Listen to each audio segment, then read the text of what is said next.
We wheel them and we turn them and we rock them and we sound them and we tempo them and last the rhythm sweet. Hi guys, welcome back to DiRiddimSweet. I'm your host Phylecia Renae, and today we are at the Banca Caribbean Folk Festival. They have every single thing from face painting to basket weaving. There are vendors here with everything from food to fashion to clothing and jewelry. It is such a fantastic event. So we are back with Andrew Braata Clark. Everybody call him Braata, don't? Everybody call me Braata. I don't know why. So alright, so now this is Braata Productions. What exactly is Braata Productions? Braata Productions is a non-profit performing arts organization. We do theatre, we have education outreach, we also have a folk singing ensemble, so we deal with folk arts and folk music. I'm founder and executive director, and then I wear like 10 different hats. I'm like head cook and bottle washer. Yes.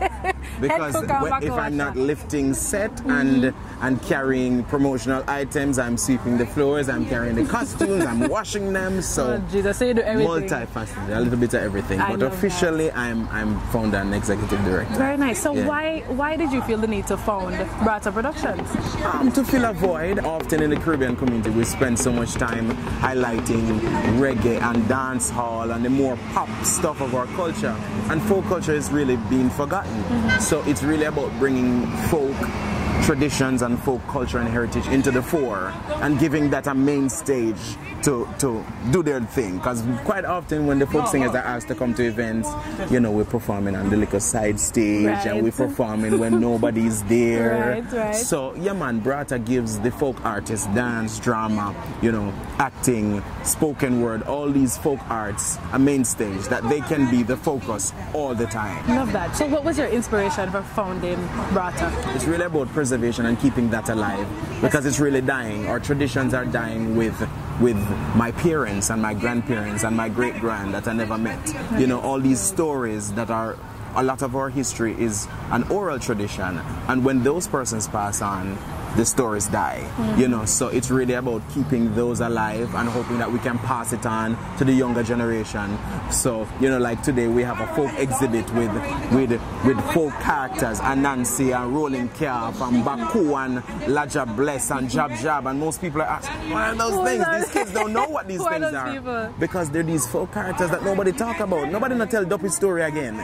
You know, it's ghouls and goblins and Halloween. So yeah man, it's really about bringing all of that to the fore, preserving it and hoping to pass it on to a younger generation. So if you had to talk about inspiration for Braata Production itself, is there one person or like a group of people who you'd say inspire you? I'd say certainly Miss Lou. Miss Lou inspired the passion for Jamaican language, Jamaican Creole, Jamaican folk music. That's where it really started. What would you like people to know, to walk away with as far as Braata goes? As the name suggests, something extra.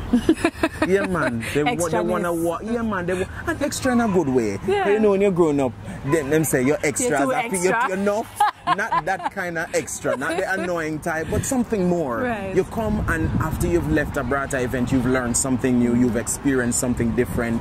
So it's that extraness, that little moreness. When we finish perform, the folk singers finish perform, or you've seen one of the theatre workshop pieces, you're sitting down there like, gosh, I could have some more of that. Yes. How is it that you see Braata giving back to the Jamaican community or society at large? Part of our giving back really is I think it's about reminding folks about the core values that make us who we are as a people, Jamaican and Caribbean. It's like, I think we're forgetting about the niceties of saying good morning and hello and smiling and hugging people and just being cordial. And I mean, Jamaican people nice and Caribbean people are naturally warm and friendly. I think we're sometimes losing that when there's this really nice, accommodating, good side to us. That's what I want to remind people about.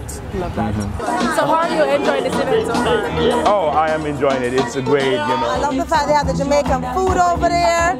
I like the table that had all the giveaways. That's always fun. As a part of the production team, could have not asked for a better turnout. The thing turn up, it's sell off. This is Andrew Clark, and I'm founder and executive director of Braata Productions. And Lord, DiRiddimSweet. We'll be right back.